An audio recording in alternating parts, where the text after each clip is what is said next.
Isang mapagpalang araw po sa inyo, Kuya Bari. Ganoon din sa mga nakikinig ngayon sa inyo pong YouTube channel na ang Sundo Horror Stories. Isang karangalan po na mapili ang aking kwento na may kinalaman sa kababalaghan.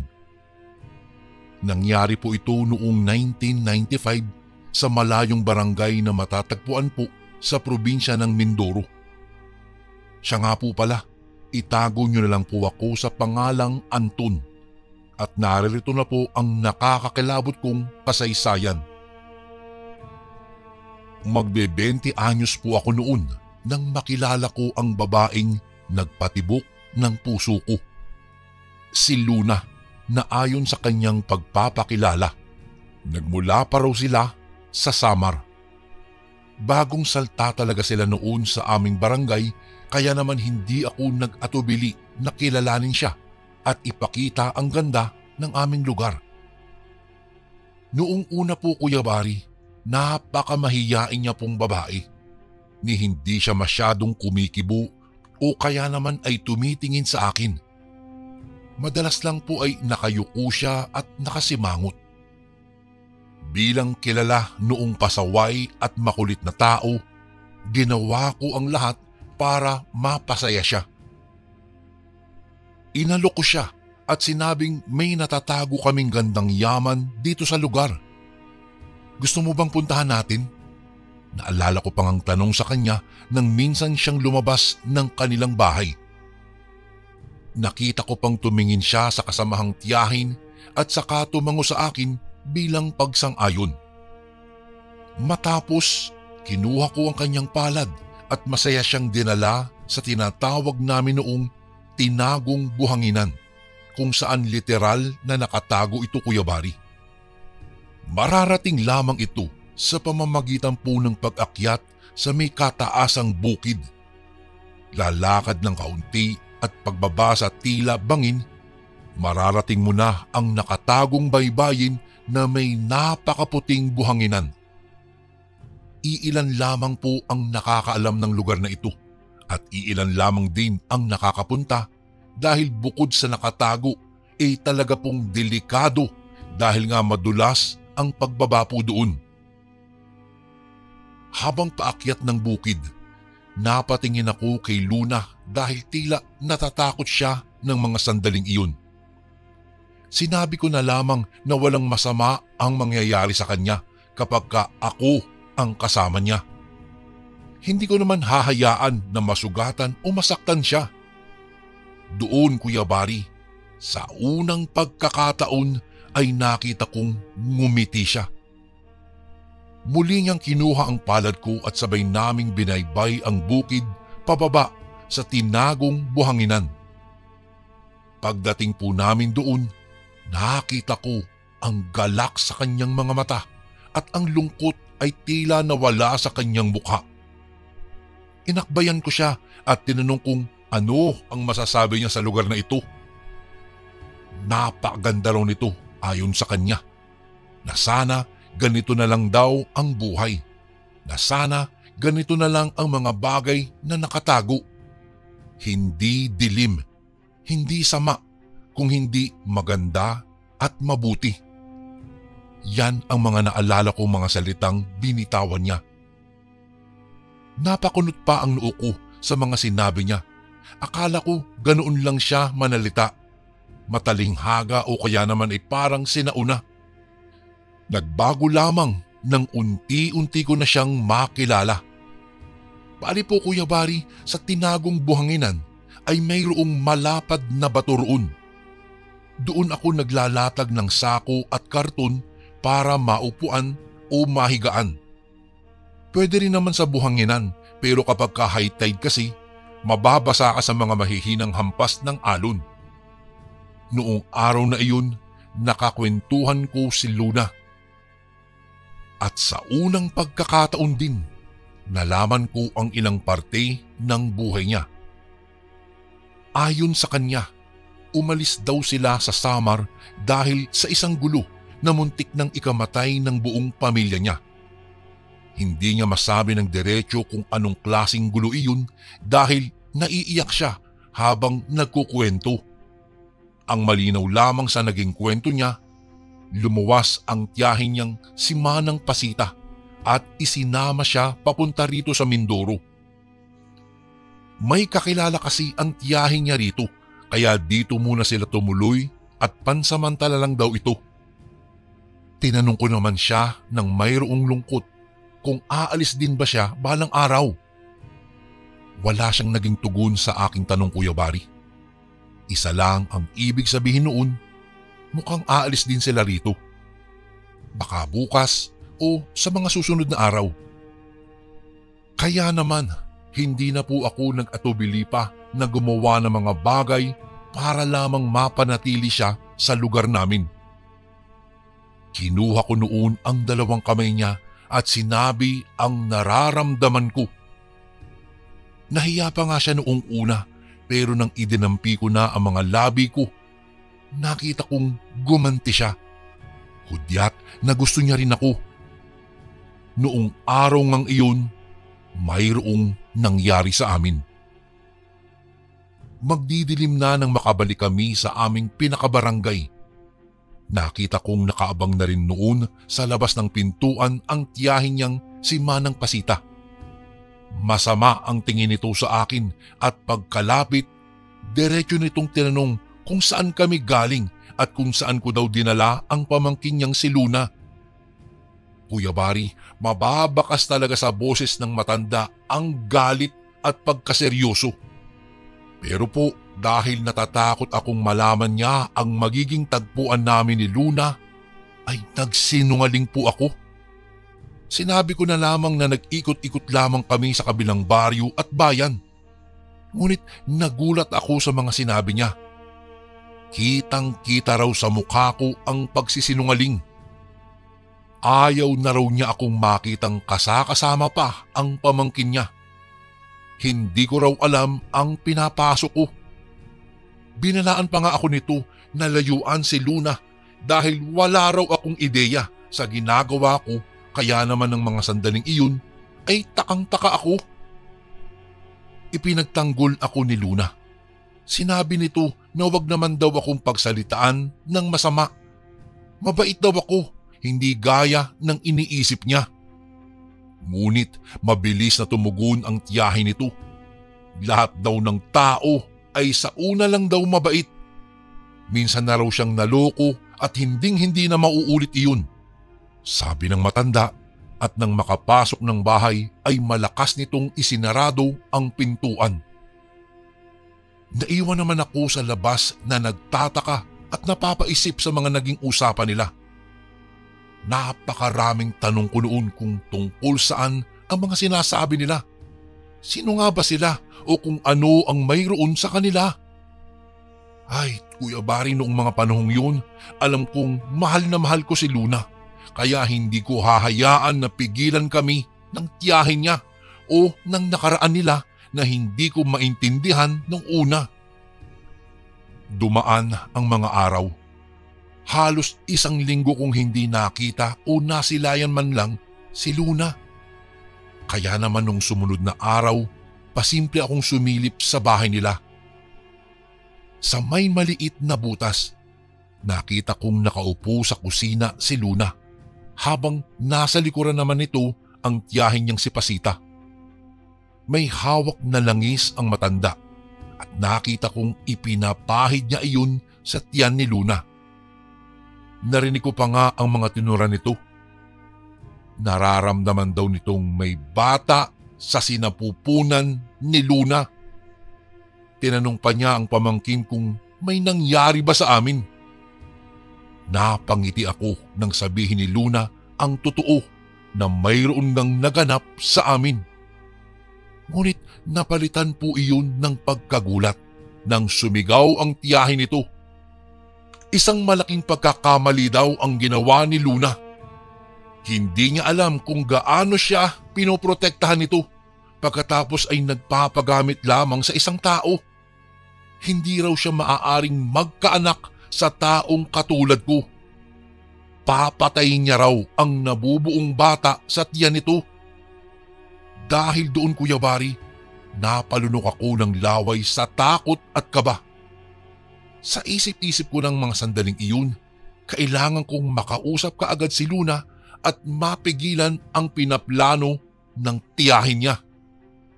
Kaya naman, kinagabihan po nang makita ko ang matanda na lumabas sa bahay na yun na tila may pupuntahan, mabilis akong naglakad papunta roon.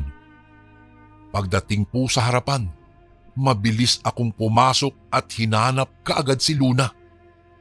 Nakita kong nakaupo siya sa kusina at mataman akong pinagmamasdan.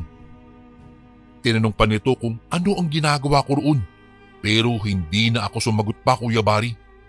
Agad kong kinuha ang kamay niya para ilayo sa lugar na iyon. Sabi niya, huwag daw akong gagawa ng kahit na ano dahil wala daw akong kaide-ideya sa mga nangyayari. Pero sinabi kong hindi ako natatakot na ipaglaban siya, lalong-lalo na ang anak naming dinadala niya ng mga panahon na iyon. Wala akong ibang maisip na mapuntahan noon kaya dumiretso kami sa bahay ni nanay pansamantala. Pagkaupo, nagulat ako nang sampalin ako ni Luna. Tinanong ko siya kung bakit niya ginawa ayon, gayong ipinaglalaban ko lamang ang dapat. Umiyak siya at saka binitawan ang mga salitang ito, Kuya Bari. Inilagay ko lamang daw ang sarili ko at ang pamilya ko sa kapahamakan. Hindi ko raw alam ang ginagawa ko, na hindi ko siya lubos nakakilala. Bagong salta lamang daw sila sa barangay namin na hindi dapat ako kaagad nagtiwala. Iyon po ang mga salitang sunod-sunod niyang sinabi, sabay yuko at patuloy sa kanyang pag-iyak. Luna, hindi ko naman maintindihan eh. Kung ako ang tatanungin, walang mali sa ginagawa ko. Kanina narinig ko yung usapan ninyo. Alam kong nabuntis ka nang minsang may nangyari sa atin. Alam ko rin, gustong-gustong ipalaglag ng tiyahin mo ang batang nasa tiyan mo. Luna, malibang bilang magiging ama ng sanggol na iyan, ay ipaglaban ko ang karapatan niya at karapatan ko.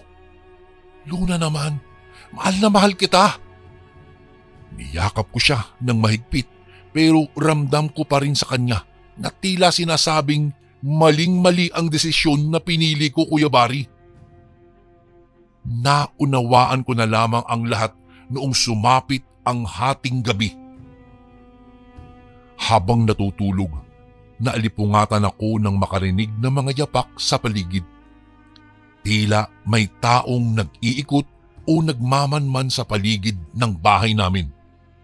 Napabangon na rin noon sina Nanay at Luna nang ang mga yapak ay napunta na sa bubungan namin. Mapapansin ang paglalakad noon dahil ang tunog ng yero ay palipat-lipat. Nang banggitin ni Tatay ang salitang aswang, kinabahan ako, Kuya Bari. Dahil sa unang pagkakataon lang namin mararanasan iyon kung sakaling ito man ay totoo. Kumuha ang Tatay at Nanay ko ng asin at mabilis na isinaboy sa buong paligid ng aming bahay. Sa bintana, pintuan at maging sa ilang parte ng aming higaan. Nang matamaan si Luna, nakita ko ang panlalaki sa mga mata niya at pagkatakot. Isang bagay na ipinagtaka ko, kaya naman mabilis akong kumuha ng kumot at ibinalot sa katawan niya. Napatingin siya sa akin na may pagtataka. Ako naman, mabilis na tinulungan sina Tatay. Kumuha na rin ako ng bulok kung sakaling mang may hindi magandang mangyayari. At hindi nga po ako nagkamali dahil ilang sandali pa lamang nakarinig kami ng mga kakaibang tunog sa labas, Kuya Bari. Parang tunog ng isang ibon na kung tawagin ay uwak. Nakakatakot pakinggan, lalong-lalo na't hating gabi. Noong una po, malakas pa. Pero habang tumatagal, pahina po iyon ng pahina. Nang makumpirmang wala na ang mga pagkaluskus, yapak at mga tunog, nagpasya akong sumilip sa bintana ng aming bahay. Hinawakan pa nga ako ni Luna at nakita ko ang ekspresyon ng mukha niya na tila sinasabing wag ko nang gawin ang bagay na iyon. Pero dahil iniisip ko ang seguridad ng pamilya ko, binuksan ko pa rin ang bintana at sinilip ang labas. Hawak ko ng mahigpit ang aming gulok habang sinusulyap ang buong paligid.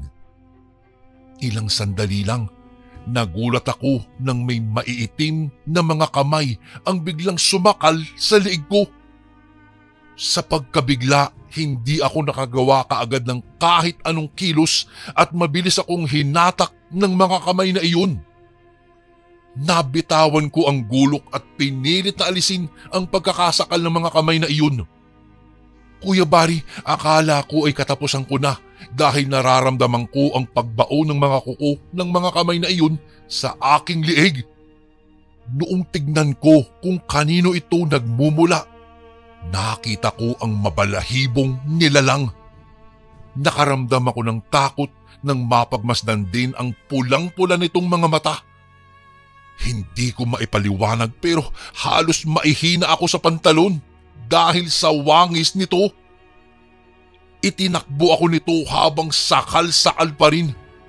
Ako naman pinipilit na alisin ang mga kamay niya pero sadyang napakalakas at napakahigpit. Gamit ang mga paa, sinipa ko ito ng sunod-sunod pero tila bato iyon at hindi tinatablan. Nang halos maramdaman ko na ang pagputol ng aking hininga, nakita ko sa bandang kanan ang paparating pang isang kulay itim na figura. Sinunggaban ng nilalang na iyon ang bagay na sumasakal sa akin kaya naman halos tumilapon ako nang mabitawan ito. Dahan-dahan akong bumangon at tumingala kung sino ang misteryosong nilalang ang nagligtas sa akin. Nagulat at muli akong natakot dahil pareho ang wangis nila. Magkaharap sila ng mga sandaling iyon at galit na galit sa isa't isa. Narinig ko pa ang pag-uusap nila na ang tunog ng boses, tila pinaghalong boses lalaki at boses babae. Tinanong siya nito kung bakit daw siya kinakalaban nito. Bakit niya ipinagtatanggol ang katulad ko? Hayaan mo akong patayin siya at ang batang nasa sinapupunan mo. Mga salitang ikinabigla ko at ikinatakot. Sumagot naman ang nilalang na isa at sinabing mahal ako nito pati na ang batang nasa sinapupunan niya na hindi niya hahayaang saktan ang magiging ama ng anak niya. Nang marinig ko po iyon, Kuya Barry, napuno ako ng takot at pagtataka. Nang mga sandaling iyon, napagtagpi-tagpi ko na ang mga bagay na gumugulo sa isipin ko noon. Ang tungkol sa pagkatao ni Luna at ang tiyahin niyang si Aling Pasita. Ang mga bagong saltang ito, mga aswang. Napaatras naman ako ng bahagya nang magsaksakan ang mga nilalang na iyon gamit ang matutulis na kuko at mga ngipin nila. Nang mapansin kong nalalamangan si Luna, ay hindi ko alam kung bakit ako biglang kumuha ng may kalakihang sanga at sinugod ang tiyahin niyang aswang. Gamit ang natitirang lakas, malakas ko iyong inihampas sa ulo nito, dahilan upang mawalan niyo ng malay ng pansamantala. Narinig ko ang pagtawag ni Luna habang nanginginig at unti-unting bumabalik sa dating anyo. Luna, huwag kang mag-alala. Hindi ako matatakot sa iyo. Ang tanong ko lang, bakit gustong-gusto ng tiyahin mo na patayin ako at ang batang nasa sinapupunan mo?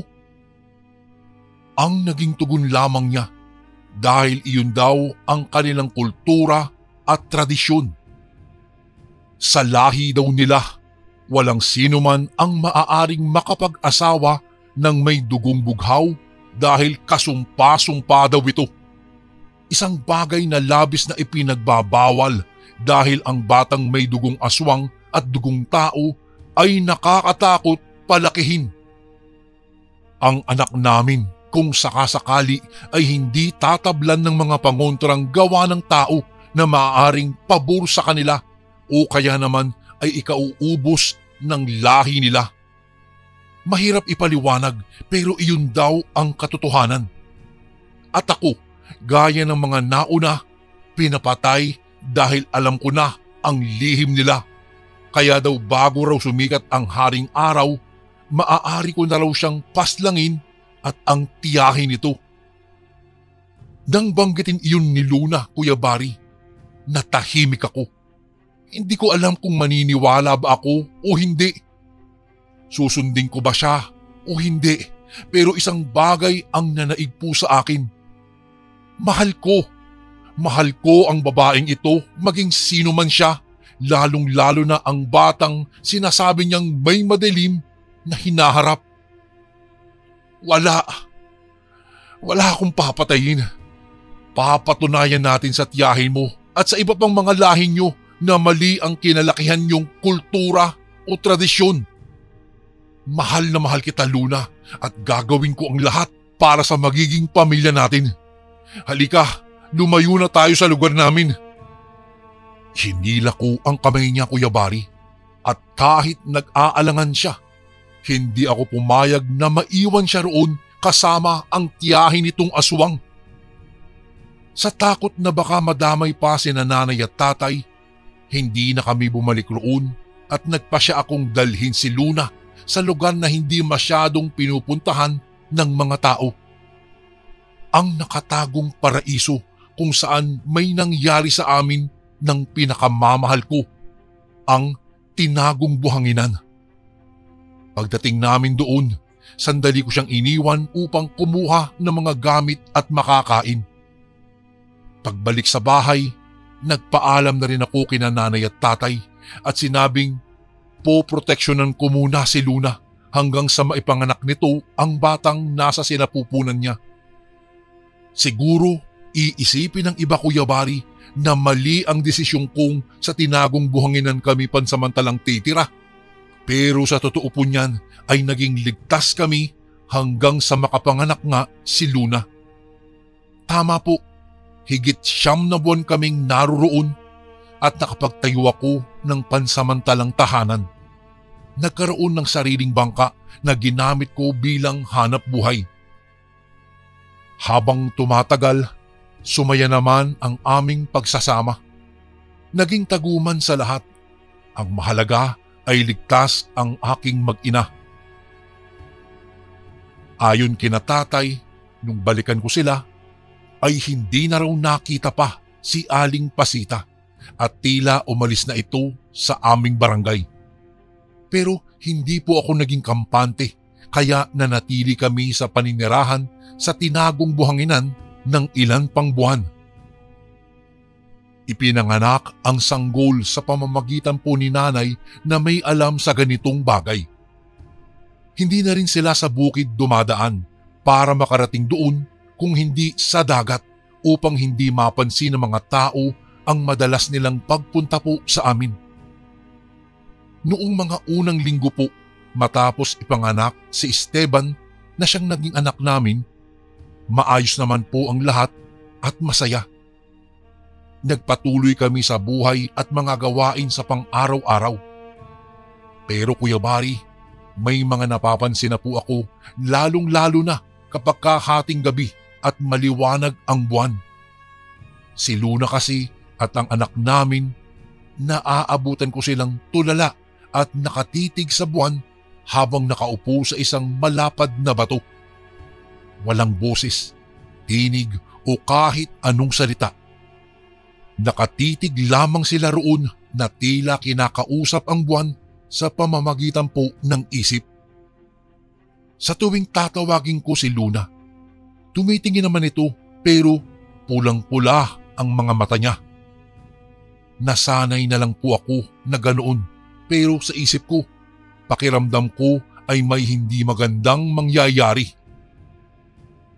Isang gabi, nagising ako, Kuya Bari, mula sa pagkakatulog dahil narinig ko ang pag-ungol ng asawa ko dahil namimilipit ito sa sakit.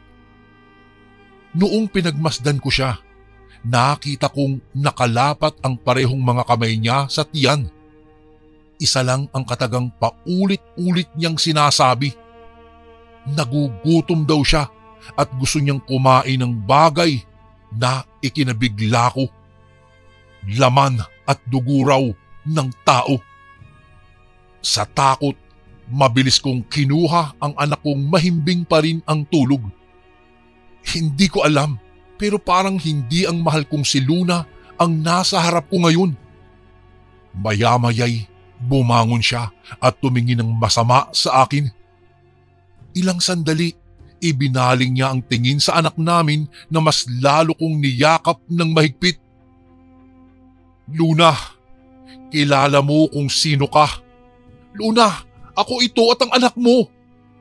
Iyon na lang ang mga nabitiwang kong salita, Kuya Bari, matapos kong makita ang pamumula ng kanyang mga mata. Tugon naman niya, alam niya raw, pero matagal na niyang gustong malaman kung ano ang lasa ng karne ng isang sanggol. Nang sabihin niya iyon, mabilis ang mga pagkilos na ginawa ko at hinila ang isang matalim na gulok na nakatayo lamang sa gilid ng bahay namin. Binantaan ko siyang huwag gagawa ng kahit anong kilos kung hindi kakalimutan kong siya ang Luna na kilala ko. Ngunit imbis na makinig siya, Kuya Bari, nakita ko ang pangingisay ng katawan niya at unti-unting nagbabago ang wangis niya. Ang dating Luna na nakita ko noon sa ikalawang pagkakataon ay muli kong nasilayan. Dahil sa takot na may gawin ito sa anak namin, mabilis akong tumayo at nagtatakbo papunta sa aming bangka. Nang makasampa, itinulak ko iyon gamit ang sagwan at paunti-unting lumayo sa tinagong buhanginan. Napakaliwanag ng buwan ng mga sandaling iyon, kaya naman kahit papaano ay nakikita ko ang ibang mga isla at maging ang buong lugar namin. Nang makalayo kami, sandali kong ibinaling ang tingin ko sa tinagong buhanginan at nanlaki ang mga mata ko. Imbes kasi na isa, Kuya Bari, dalawang itim na figura o nilalang ang napagmasdan ko. Napabilis naman ang pagsagawang ko nang tila magkaroon ng pakpak ang mga ito. Lumipad at patungo sa direksyon namin ng anak ko. Nagpalipad-lipad sila sa itaas ng aming bangka. Gamit ang sagwa naman, pinilit ko silang hampasin at itaboy. Pero ang isa sa kanila, hinila ang hawak ko at itinapon ito sa malayo. Nasa kaliwang braso ko ang anak ko at gamit ang kanang kamay, kinuha ko ang gulok sa paanan ko. Gamit ang lakas, pinagtataga ko ang bawat lalapit sa amin. Naririnig ko pa ang nakakakilabot na tulog galing sa dalawang ito at ang pagaspas ng mga pakpak na bumubuo ng malalakas na hampas ng hangin. Ilang sandali nang hindi ko mapansin, isa sa mga nilalang ay hinila ang anak kong si Esteban na kanina pa iyak ng iyak. Gamit ang gulok, pinagsasaksa ko at pinagtataga ang aswang na iyon. Lumayo ka na sa anak ko! Bitawan mo ang anak ko! Sunod-sunod kong sigaw dito. Nang makakuha ng pagkakataon, ibinaon ko sa liig ng aswang na iyon ang dulo ng gulok na hawak ko. Sumirit doon ang napakaitim na dugo at tuluyan itong bumagsak sa tubig. Ilang sandali lang bumalik ito sa dating anyo na ngayon ay si Aling Pasita. Nagulat naman ako nang may maitim na mga kamay ang biglang humila sa buhok ko. Pinipilit ako nitong iangat, subalit nabitawan din ng tagain ko ang kamay nito. Walang iya ka, Luna! Maawa ka naman sa amin ng anak mo! Ano na bang nangyari sa'yo? Bakit ka bumalik sa nakaraan mo? Dapat nagbago ka na, lalo na't may anak ka na. Luna, maawa ka naman! Sigaw ko sa kanya habang paikot-ikot siya sa ere. Ngunit tila naging bingi ito, Kuya Bari, dahil nagbadya ito ng pagsugod. Wala na akong nagawa kung hindi ihanda ang sarili ko upang maproteksyonan ko ang anak ko. gamit muli ang gulok. Nang sumugod ang aswang na si Luna, malakas ko iyong itinarak sa tiyan niya. Nang bumagsak ito sa bangka, hinugot ko ang gulok at sa leeg naman niya itinusok. Napasigaw siya sa sakit bago unti-unting malagutan ng kanyang huling hininga. Matapos nun ay sinipa ko siya ng malakas upang maalis sa sinasakyang bangka namin. Nang mga sandali pong iyon, Kuya Bari, umiyak na lamang ako dahil sa huli, mapapatay ko pa rin pala ang taong tinanggap ko ng buong buo at minahal ng sobra-sobra. Nang muling umiyak po ang anak ko, niyakap ko na lamang ito ng mahigpit at inilapat ang katawan nito papunta sa aking balikat. Panandalian ko itong inalog ng mahina at umawit upang mapatahan. Maya-maya ay tumigil ito sa pag-iyak pero nagulat na lang ako nang maramdaman na tila may matatalim na bagay ang unti-unting bumabaon sa balikat ko. Nang pinilit kong alisin, pahigpit ito ng pahigpit. Nilakasan ko ang pagkakaalis sa anak ko at nang magawa ko ito, nakita ko pa ang sariwang dugo sa bibig nito. Anak ko! Nanginginig kong sabi na lamang nang makumpirmang siya nga ang kumaagat sa balikat ko. Maya-maya'y naging pula na rin ang mga mata nito kaya wala akong nagawa kung hindi hawakan ito ng mahigpit at muling damputin ng gulok na pinangpatay ko sa tiyahin at inang nitong si Luna. Tama po ang hinala at mga narinig ko noon, Kuya Bari. Ito ang bagay na kakaharapin ko sa desisyon na pinilit kong ipaglaban noon. Patawarin mo ako, anak. Ayokong magaya ka pa sa mga lahing nauna sa'yo. Habang lumuluha, wala akong nagawa kung hindi patayin na rin ang sarili kong anak. Gamit ang talim ng gulok, pinutol ko ang ulo nito, sabay itinapon na, sabay tapon sa karagatan. Napayuko na lamang ako at napahagulgol sa galit at inis. Mula sa pinakamamahal ko at sa nag-iisang anak ko, pareho silang nawala sa pamamagitan ng sariling mga kamay ko. Kinabukasan, natagpuan ko na lamang ang sarili kong nasa gilid ng baybayin. Pagkatayo ko, naroon sina tatay at nanay. Nang makita nilang wala roon ang mag-ina ko at puno ako ng dugo sa katawan, niyakap na lang nila ako ng mahigpit. Doon ko naramdaman ang totoong pamilya. Hanggang dito na lang po ang masalimuot kong kwento, Kuya Bari. Isang pagkakataon sa buhay ko ang hinding-hindi ko na malilimutan mula nang makilala ko ang bagong salta sa aming barangay. Lubos na gumagalang Anton.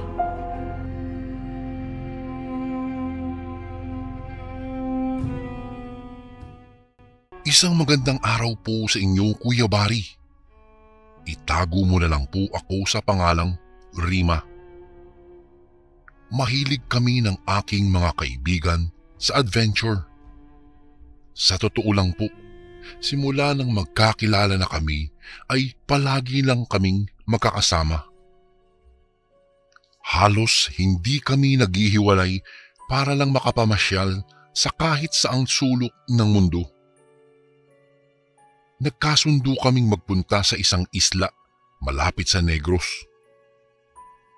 Sakay ng isang bangka ay sabik naming tinungo ang isla na kay gandang tignan sa mga litrato, ngunit sa hindi inaasahan, Kuya Bari. Tumimbuang ang aming sinasakyan ng aking mga kaibigan na naging dahilan upang malunod kami.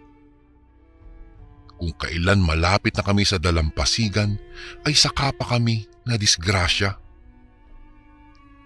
Hindi ko nga alam na mabubuhay pa ako pagkatapos noon dahil nagawa ko pang makalutang palapit sa dalampasigan kung saan naroroon din naghihintay sina Efren at Kayla na alalang-alala din sa akin.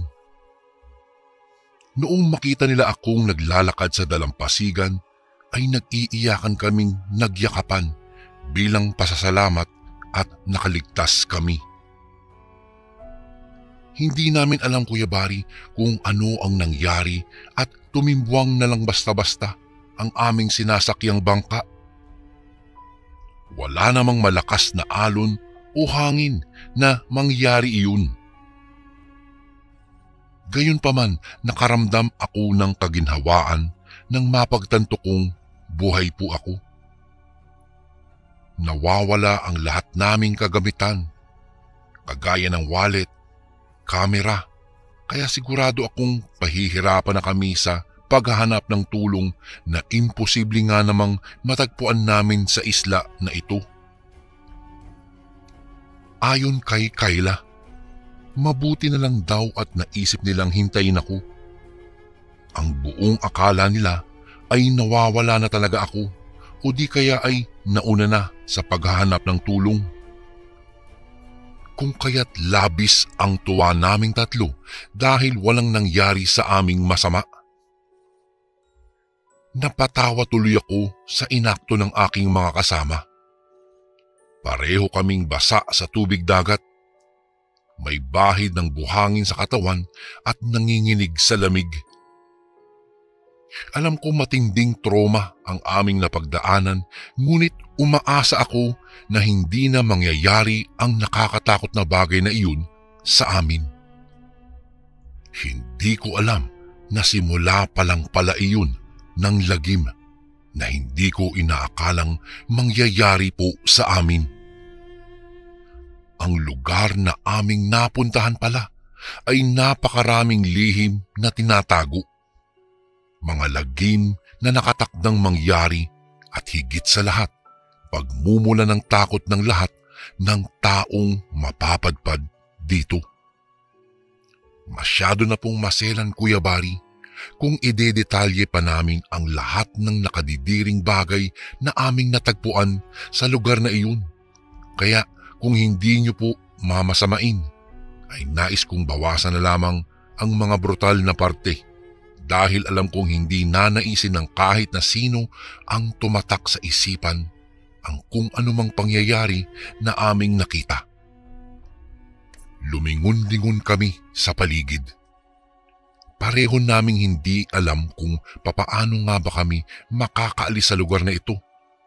Kaya naman nagkasundo na kaming lumakad para makahanap ng taong makakatulong sa amin.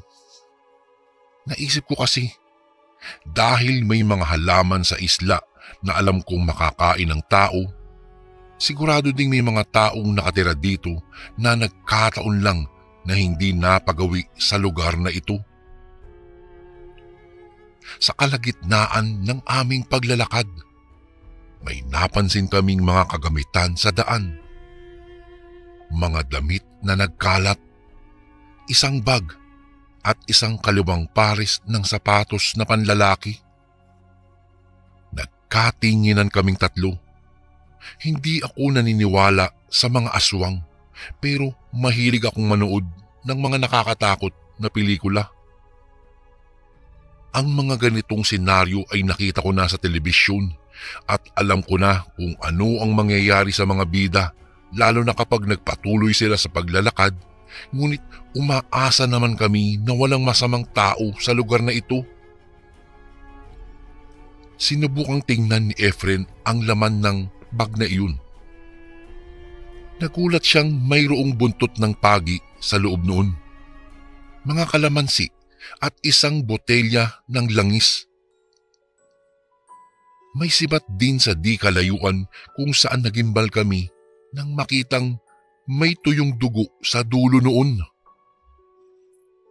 Kumabog ang aking dibdib at inisip kung ano ba ang posibleng nangyari bago pa man kami dumating doon.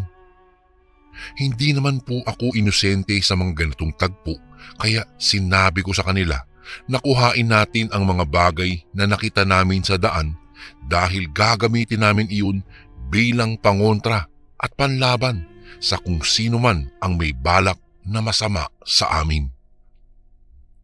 Nagpatuloy lang kami sa aming paglalakad at nakarating sa isang munting baryo. Walang katao-tao at kahit na sinong palatandaang nakatira doon. Para bang inabando na ang nasabing lugar, kaya naman napagpasya namin ni Efren at Kayla na tingnan kung may mga tao pa sa bawat kubo. Sa kasamaang palad po, Kuya Bari, wala talaga kaming natagpuan. Ang mga kubo ay medyo matagal na dahil nagsisimula na itong masira. Ang ilan sa mga bubong ay nagkakaroon ng mga butas, kaya naman naisip kong baka may nangyaring hindi maganda sa lugar na ito noong mga nakaraang araw. Kumpirmadong dating may nakatira sa lugar na ito, ngunit hindi lang namin matiyak kung nasaan nga ba sila ngayon. Bakit sila naglaho at ano nga ba ang nangyari sa kanila?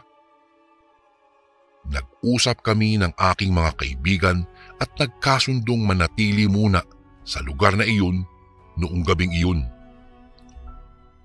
Hindi na namin alam po kung anong oras na at anong araw dahil nawala na sa isip namin kung anong araw ba kaming nagpunta sa lugar na iyon.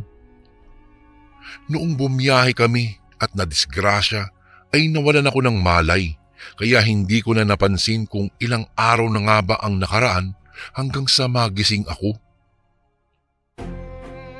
Bago ko po ipagpatuloy ang kwentong ito ay may request sana ako sa iyo, kasundo. Isang pindot lang ito, kasundo, sa subscribe button namin. Malaking tulong po ito sa amin, kasundo, upang mapagpatuloy pa namin ang mas marami pang magagandang kwento. Salamat sa pag-subscribe mo, bagong kasundo. Wala kaming natagpuang kahit na ano para kainin, kaya kontento na kami sa pag-inom ng tubig. Pinili namin ang isa sa mga pinaka-maayos na kubo upang matulugan namin sa gabi. Habang nakahiga, hindi ko po maiwasang isipin na baka may mga taong nauna sa amin na dumating sa lugar na ito. Iyon lang kasi ang eksplanasyon kung bakit may mga gamit kaming napulot sa buhanginan na alam kong galing sa mga dayo na kagaya namin. Nang may marinig akong ingay na tila umuungol, ay naalarma kaming tatlo at sabay na bumangon. Nagkatinginan kami ni na Efren at Kayla, saka nagpasyang bumangon. Kanya-kanya kami sa paghawak ng kahit na anong bagay na pwede naming ipanlaban sa kung anumang sasalubong sa amin. Sigurado po kasi ako, Kuya Bari, na may humihingi ng tulong sa amin. Hindi ko lang masiguro kung saan banda, basta ang alam ko, takot na takot ang kung sino mang sumisigaw na iyon. Lumabas kami ng aking mga kaibigan sa kubo na hindi namin alam kung malapit na bang mag-umaga o hindi pa. Basta't ang alam ko lang, Kuya Bari, maliwanag ang bilog na buwan at napakaraming umaalulong na asong hindi namin alam kung papaano nagkaroon, kayong wala namang gumagala kaninang umaga. Sa aming paglalakad, nakakita kami ng tila isang malaking bonfire sa may gitna ng kagubatan. Walang ingay kaming lumapit at nabigla nang makita ang iilang mga tao na nagtatawanan habang dalawa naman sa mga ito ay nakagapos at humahagulgol. Isa sa mga lalaking nakagapos ay walang suot na sapatos, ang kaliwang paa niya, at duda ko siya ang may-ari ng sapatos na natagpuan namin sa dalampasigan. Sugatan ito at may dugong umaagos sa tagiliran. Ang kasama naman niyang babae ay mas masahol pa, Kuya Bari, dahil may malaking hiwa sa dibdib pababa ng tiyan at nakalitaw na ang mga lamang loob. Hindi kami makapagsalita nang makita namin kung papaano nagbago ng anyo ang mga nakapalibot na tao sa kanila, saka naging isang nakahihindik na mga halimaw. Walang babalang sinugod nila ang mga ito na labis naming ikinasindak. Sa aking pagkataranta, nagtatakbo kami palayo sa lugar na iyon at walang pakialam kung marinig man nila kami. Tila may sariling isip ang aking mga paa na tinalunton ang tabing dagat. Hindi ko alam kung ano nga ba ang dapat kong maramdaman nang mapagtantong mga rescue teams pala ang naroroon at hinahanap kami. Umiiyak na sumisigaw ako at sinabi sa kanila na nandito lang kami. Kaagad nila kaming inalalayan at pinatungan kaagad ng tuwalya. May kasamang lalaking hindi rescuer na nakaupo sa harapang bahagi ng speedboat. Siya pala ang nagturo sa mga rescuers sa lugar na ito. Hindi na kami nagtagal kahit sinabi ko sa kanila na may mga tao pa sa agubatan. Umaasa daw silang matatagpuan kami dito lalo na at 1 linggo na pala kaming nawawala. Nag-aalala na raw ng husto ang aming mga pamilya lalo na't 2 araw lang daw ang paalam namin upang magbakasyon sa isla na iyon. Sabi ng lalaki, hindi kami dapat nagpunta sa islang iyon. Bakas ang takot sa kanyang muka habang sinasabi niya iyon.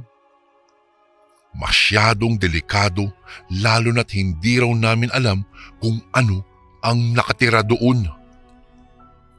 Ang islang napuntahan daw namin ay lugar ng mga aswang.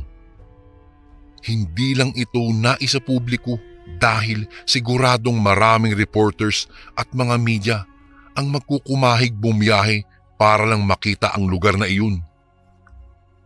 Ang hindi lang nila maintindihan daw ay kung sino ang nagsabi sa amin na pwede kaming magpunta doon at talagang pinagamit pa ang sirang bangka upang wag nang makabalik. Hindi raw basta tao ang nakita namin sa agubatan. Sila pala ay mga aswang. Kung may mga nakita man kaming bihag sa lugar na iyon, ay sila ang huling taong tumapak sa lugar na iyon bago kami dumating. Ang mga aswang na iyon pala ay matagal nang nakatira sa nasabing lugar. Pinaniniwalaan din palang sila ang mga tagahusga sa mga preso na wala ng karapatang bigyan ng kalayaan matapos masintensyahan. Nanlumo lang ako, Kuya Bari, nang malamang may kulungan pala na ginagawang opsyon ang pagtatapon ng mga preso sa isla na iyon upang doon tanggapin ang kanilang masaklap na kamatayan. Habang nasa biyahe na kami pauwi, sakay ang speedboat kasama ang mga rescuers. Pilit naming inaalala kung sino ang nakausap namin at papaano nagsimula ang lahat.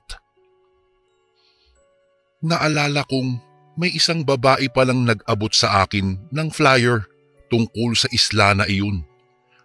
At agad akong namangha dahil sa magagandang tanawin na nakita ko mula sa flyer na iyon, Kuya Bari.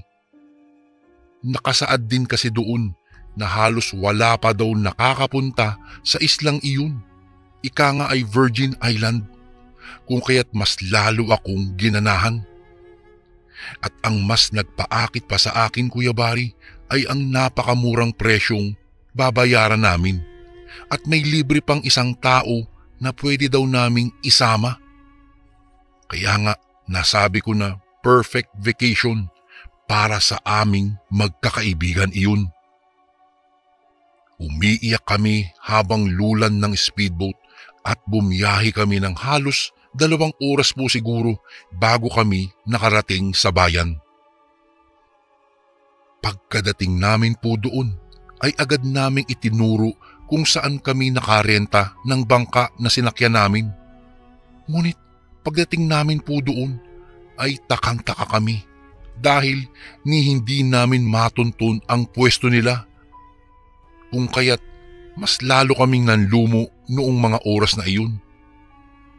Nawalan kami na pag-asa na matuntun ang tunay na salarin kung kaya't wala na kaming nagawa pa. Noong makita namin ang aming mga magulang ay mahigpit naming niyakap ang mga ito. Iyak ng iyak ang mga magulang ko at hindi daw sila makapaniwalang makikita pa nila ako dahil 1 linggo na daw akong nawawala. Habang nasa biyahe kami pauwi ay ikinuwento ko ang lahat ng masamang nangyari sa amin sa isla na iyon. Magpasa hanggang ngayon, Kuya Bari, ay parang nagkaroon po ako ng trauma. Hindi na rin ako masyadong gumagawa pa ng adventure matapos ang pangyayaring iyon. Isang pangyayaring hindi ko po malilimutan na halos mabaliw ang aking mga magulang sa paghahanap dahil napunta ako sa isang bakasyon sa lugar ng mga aswang. Hanggang dito na lang po ang aking kwento, Kuya Bari. Salamat po ng marami and God bless po sa inyo. Lubos na gumagalang, Rima. And again, maraming salamat po mga kasundo. Don't forget to subscribe and i-click nyo lang po yung bell na button para updated po kayo sa mga upcoming videos namin na paparating. Maraming salamat po ulit. God bless and ingat po lagi dyan. Ito po si Kuya Bari at ako ang Sundo.